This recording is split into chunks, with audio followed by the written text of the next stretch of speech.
Hablando de Girard, precisamente se relaciona con lo que plantea Freud y también lo que plantea uno de mis autores favoritos, que es Norbert Elias. Como Yuval Harari. Pensé que iba a decir Yuval Harari. No.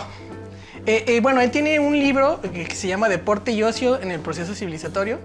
En uno de sus capítulos, porque son ensayos en realidad, es una compilación de ensayos, en uno de sus ensayos habla sobre la violencia y el deporte y nos menciona esto que él le llama empuje civilizatorio, que dice que la civilización... El Islam, ¿no? ¿El qué, perdón? El Islam.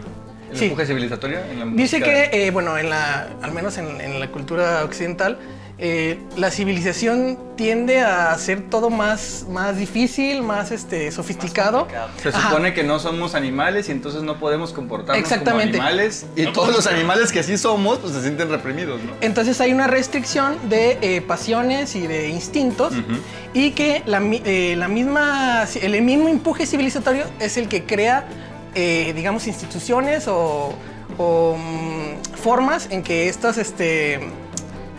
estas pasiones Se regulan. se vean expresadas sin que haya ninguna culpa. Y precisamente el deporte es una de ellas y en la que puedes tener violencia y que tiene una violencia justificada y una Y tensión. socialmente aceptada, ¿no? Usando, Y socialmente usando aceptada, la así es. tónica de Girard, precisamente haciendo una analogía, voy a remitirme a decir que probablemente R.L. Stevenson sabía más de violencia ritualística y de limitaciones sociales que este teórico, porque en su novela de el Dr. Jekyll and Mr. Hyde es lo que él plantea como el germen de Hyde, ¿no? Él dice que Jekyll, siendo tan bueno, siendo el doctor y siendo esta figura de alguna manera social y civilizadora o civilizada, no podía irse de juerga, no podía sostener relaciones homosexuales, no podía drogarse y empedarse como sus compañeros, porque él era la figura civilizada.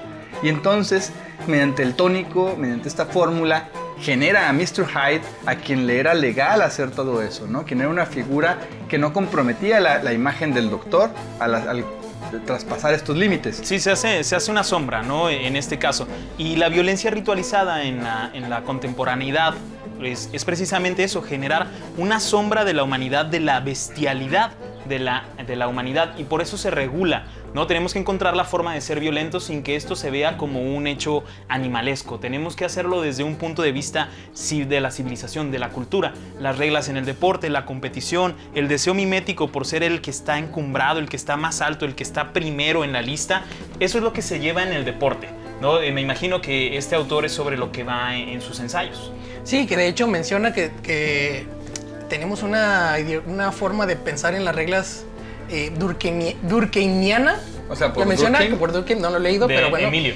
Ajá, Dice, Emil sí, Durkheim. dice que creemos que las reglas siempre han estado ahí y que son irrompibles cuando son las mismas personas las que las plantean para llevarse mejor en la actividad que estén haciendo. Sí, hay una ridiculización del niño que va inventando reglas conforme va jugando, pero en realidad así lo hemos hecho toda la vida, ¿no? Somos niños que inventamos reglas conforme vamos jugando y conforme vamos viendo qué cosas funcionan y cosas no. Y el deporte es el ejemplo más claro. O sea, ¿por qué ciertos deportes sí son olímpicos y ciertos deportes no? Bueno, porque sus reglas se ajustan a esta sombra, a esta civilización, a de alguna manera también es una fantasmagoría de la violencia real, ¿no? Un deporte demasiado violento no Hay puede ser una palabra olímpico. que se utiliza también para eso que me gusta mucho, es fantasmata. Fantasmata, esta fantasmata de la violencia real, gracias Cavalcanti. Voy a usar fantasmata de ahora en adelante. Es buena, es buena. Esta fantasmata se ve desde los principios de la civilización, ¿no? Y esto es lo que nos dice Girard. El aporte esencial que él hace es preguntarse qué hubo antes del contrato social. Porque pensamos en el contrato social y bueno, pusimos reglas y todo esto, pero ¿cómo fue que llegamos a eso? Porque si se encontraban dos bandos rivales, ya lo vimos con Yuval Harari, lo que sucedía era un enfrentamiento apocalíptico, ¿no? En el cual acababa por ser destruido uno de los dos bandos. Se tuvieron que poner estas reglas y estas reglas son muy interesantes porque una cosa en la que se distingue la humanidad de la naturaleza es que en la naturaleza va a haber un macho alfa, ¿no? Va a haber una cabeza, va a haber un un sujeto que es superior a los demás. Pero si los vamos a la humanidad y vemos que vivimos en congregaciones, sí puede haber gente más alta, sí puede haber gente más fuerte, pero cualquiera puede ser muerto por cualquiera. Exactamente. No hay una regla que diga que el más pequeñito de todos no puede matar al más grande. Y lo podemos ver incluso en la Biblia, ¿no? Con la historia de los Caín y gigantes, Abel. de Goliat y David. David y Goliat. David sí. y Goliat. El pequeño puede vencer al grande si tiene astucia. En la naturaleza eso no Y el pasa. favor de Dios. El pequeño agacha la cabeza y el favor de Dios, claro. Y si el sol alumbra durante día y noche por mucho tiempo. Que déjame decirte que esa historia está... Jalada de los Es pelos. sí, es una exageración. ¿Es una O sea, fantasmata? Básicamente la onda era como un rifle. Bueno, Y Goliat sí. traía un garrote, entonces llegó David Pero con un rifle y lo mató. Cualquiera de esas, digamos una Honda, un rifle o una Yamaha, finalmente se trata de cultura, ¿no? Es un objeto cultural con lo que puede matar al más grande. Exactamente. En la animalidad o en la naturaleza no vemos esto. Y ese es un punto en el que se pregunta Girard cómo sucede. ¿Cómo es que vamos haciendo estas reglas?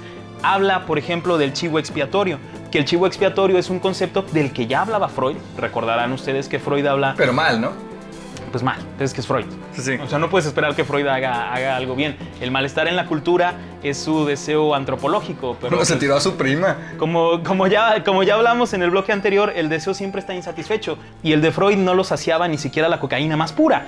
Entonces, no es ese precisamente chivo expiatorio, pero sí desarrolla este concepto. Piensen ustedes... También desarrolla...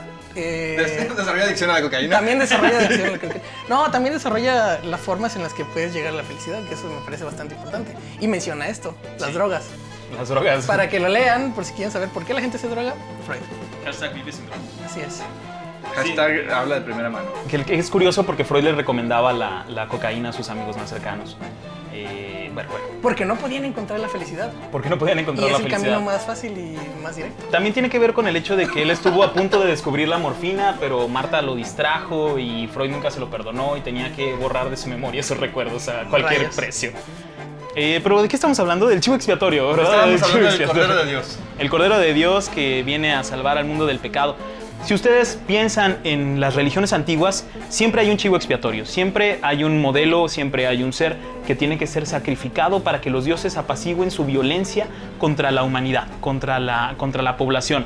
Este chivo expiatorio nos ayuda a unirnos. Mientras nosotros tengamos a alguien a quien odiar, podremos ser una comunidad, que es algo que pasa actualmente en cualquier lugar. Piensen en los ateos. Los ateos como comunidad pueden serlo a partir de su odio hacia aquellos que son teístas, ¿no?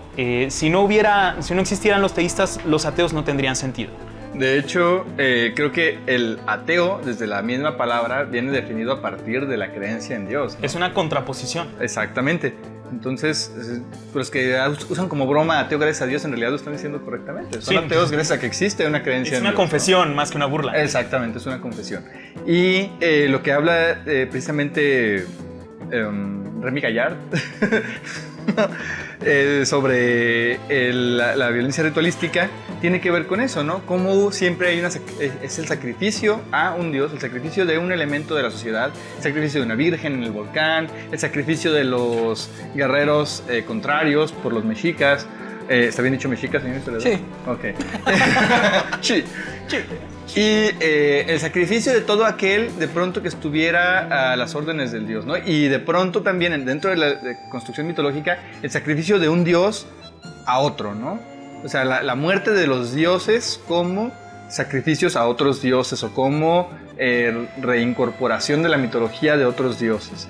Hay dioses que mueren para hacerle el favor a otros dioses o dioses que matan dioses como una manera de purgar, decíamos, este elemento de la violencia social, ¿no? Sí, la culpa que se tiene, que es algo que maneja Freud en el malestar en la cultura, ¿no? Que nos sentimos distantes de la naturaleza y nos sentimos culpables de habernos desprendido de ella y tratamos de volver, pero nos negamos a sí mismo el regreso hacia ella misma. En el tema del chivo expiatorio es importante decir que lo practicamos todos los días. No hay un momento en nuestras vidas en el que no haya un culpable, ¿no? Podemos hablar incluso de un locus de control externo en el que decimos, por ejemplo, que la economía mexicana está estancada por las políticas neoliberales de los Estados Unidos. Por los fifís. por los fifís. Eso es un chivo expiatorio. Eso es un chivo expiatorio, no lo quería decir así, caballero, porque acabamos de perder 4,000 likes de los 3,000 que teníamos. Pero bueno, Morena pero no es nada personal. Ajá, discúlpenos que lo digamos así, pero en realidad la polarización de una mayoría contra una minoría es un mecanismo de cohesión y de cohesión política. Y es curioso, ya que mencionas la política, caballero, cómo se están peleando por ser la mayoría. Exactamente. ¿No? Mientras uno dice que el pueblo es sabio y que el pueblo está con él, los otros dicen que son millones. ¿No? Siempre se apela a nosotros, no somos la minoría eres tú y tú eres el que debe ser sacrificado, ¿no? Exactamente, tú eres el diferente porque ser diferente es una culpa en sí misma, ¿no? Ser diferente ya...